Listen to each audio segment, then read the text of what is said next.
Hello, dear students. Welcome to Economics with Bhargav ma'am. This is the unit Determination of Income and Employment, a very heavyweight unit, 12 marks unit. This is the sixth video of the chapter. In this particular video, we'll cover full employment, involuntary unemployment, full employment equilibrium, underemployment equilibrium, and overemployment equilibrium. So let's start. अब भाई सबसे पहले ये बताओ full employment क्या होता है? Full employment होता है बेटे कि अगर able bodied person going wage rate पर काम करने को तैयार है और जितने एबल बॉडीड पर्सन है looking for a job and willing to work at going wage rate उन सबको जॉब मिल जाए तो इसी को बोलते हैं फुल एम्प्लॉयमेंट.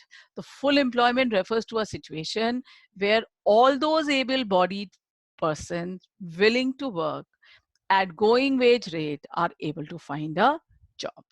Okay. अब ये बताइए कि फुल एम्प्लॉयमेंट का मतलब क्या होता है कि इकोनॉमी में कोई भी अनएम्प्लॉयड नहीं है? नहीं बेटा, ऐसा नहीं होता है. फुल एम्प्लॉयमेंट का मतलब होता है कि जो लोग जॉब ढूंढ रहे हैं, एबल बॉडीड हैं, विलिंग टू वर्क है, उनको जॉब मिल गया. लेकिन हमारे यहाँ सीजनल अनएम्प्लॉयमेंट होती है, हमारे यहाँ फ्रिक्शनल अनएम्प्लॉयमेंट होती है. जब आप एक जॉब से दूसरे जॉब में जाने की कोशिश कर रहे होते हो तो हो सकता है 2-4 दिन को आप अनएम्प्लॉयड हो.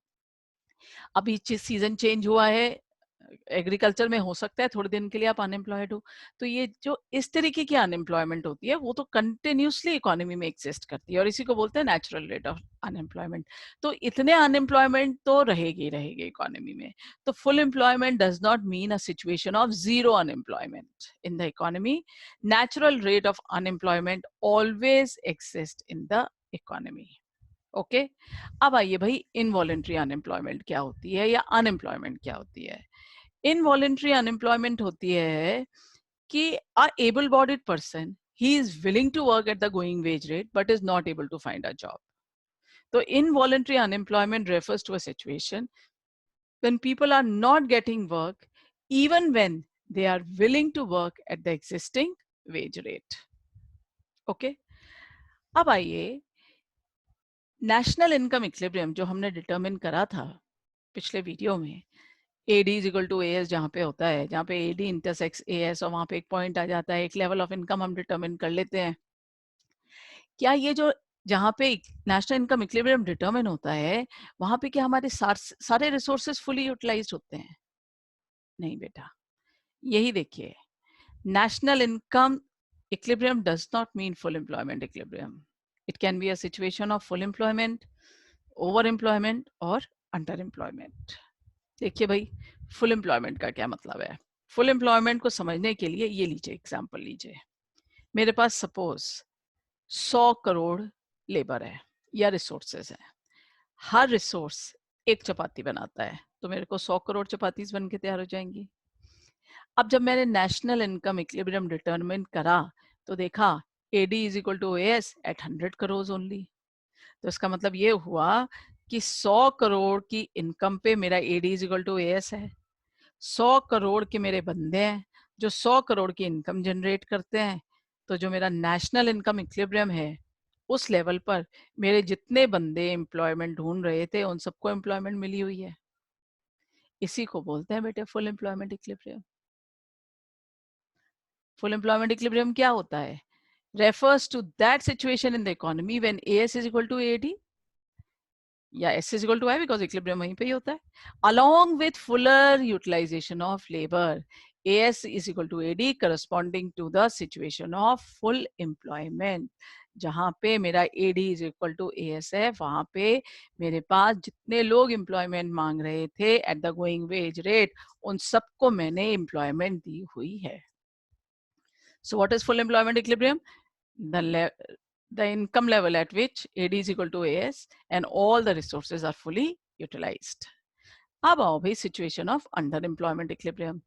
अंडर एम्प्लॉयमेंट इक्विलिब्रियम का मतलब होता है कि मेरे पास बंदे तो ज्यादा हैं 110, वो 110 करोड़ की चपाती बना देंगे, 110 करोड़ रुपया जनरेट कर देंगे, लेकिन मेरा नेशनल इनकम इक्विलिब्रियम कितना डिमांड कर रहा है? इनकम सिर्फ 100 और बन जाएगी कितनी? 110.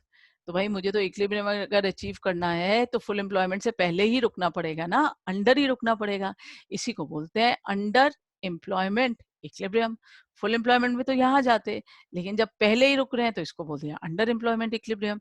देखिए भाई, underemployment equilibrium refers to a situation in the economy when AS is equal to AD, but without fuller utilization of labor. AS is equal to AD corresponding to the situation of less than full employment. Full employment तो इधर होती ना, अब आप less than full employment पे रुक रहे हो, इसी को बोलते हैं under employment equilibrium. ओके अब आइए भाई ओवर एम्प्लॉयमेंट इक्विलिब्रियम। देखो भाई, मेरे पास बंदे कितने हैं? 85। That means a income of 85 will be generated because my each labor is producing one chapati selling for 1 rupee, so income generation will be 85. By all the figures I am speaking are in crore, so I need not repeat crore again and again. I want to focus on the matter. तो अब 85 rupees income generate हो गई, लेकिन मेरा equilibrium कौन से level पे आएगा? 100 पर, लेकिन बंदे तो अब 85 ही हैं। इसका मतलब मुझे ओवर जाना पड़ेगा, इसी को बोलते हैं ओवर एम्प्लॉयमेंट इक्विलिब्रियम। ओके, देखो भाई पढ़ते हैं। Over employment equilibrium refers to a situation in the economy when AS is equal to AD but beyond fuller utilization of labor. AS is equal to AD corresponding to the situation of more than full employment. Full employment ये रही, more than full employment, इसी को बोलते हैं over employment equilibrium. और यही आगे जाके इन्फ्लेशनरी गैप बन जाएगा, यही आगे जाके डिफ्लेशनरी गैप बन जाएगा, और यही आगे जाके फुल एम्प्लॉयमेंट इक्विलिब्रियम कहलाएगा। सो भाई एक बार दोबारा से रिवाइज कर लेते हैं। फुल एम्प्लॉयमेंट का मतलब होता है all those willing to work at the going wage rate, able bodied person are able to find the job, full employment हो गई। लेकिन फुल एम्प्लॉयमेंट का मतलब ये नहीं है कि कोई भी अनएम्प्लॉयमेंट नहीं है, कुछ लेवल, कुछ रेट ऑफ अनएम्प्लॉयमेंट जरूर एग्जिस्ट करती है, जिसको हम बोल देते हैं नेचुरल रेट ऑफ अनएम्प्लॉयमेंट। अब इनवॉलेंट्री अनएम्प्लॉयमेंट क्या होती है, या अनएम्प्लॉयमेंट क्या होती है? जब able bodied person willing to work at going wage rate are not able to find a work, तो हम उसको बोल देते हैं कि भाई काम तो करना चाहता है लेकिन इनवॉलेंटरीली अनएम्प्लॉयड है। ओके, तो नेशनल इनकम इक्विलिब्रियम का मतलब जरूरी नहीं है फुल एम्प्लॉयमेंट हो, वो अंडर एम्प्लॉयमेंट सिचुएशन भी हो सकती है, वो ओवर एम्प्लॉयमेंट भी। अगर फुल एम्प्लॉयमेंट है तो फिर क्या हो रहा है, जितने रिसोर्सेज हैं वो फुली यूटिलाइज्ड है at the level of income जहां पे AS is equal to AD है। अगर अंडर एम्प्लॉयमेंट इक्विलिब्रियम है तो इसका मतलब ये है कि national income equilibrium is achieve much before full employment. That means मेरे जो रिसोर्सेज हैं वो फुली यूटिलाइज नहीं है।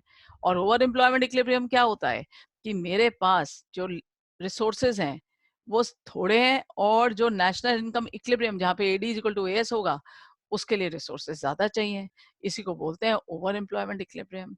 आई hope the whole concept is clear to you.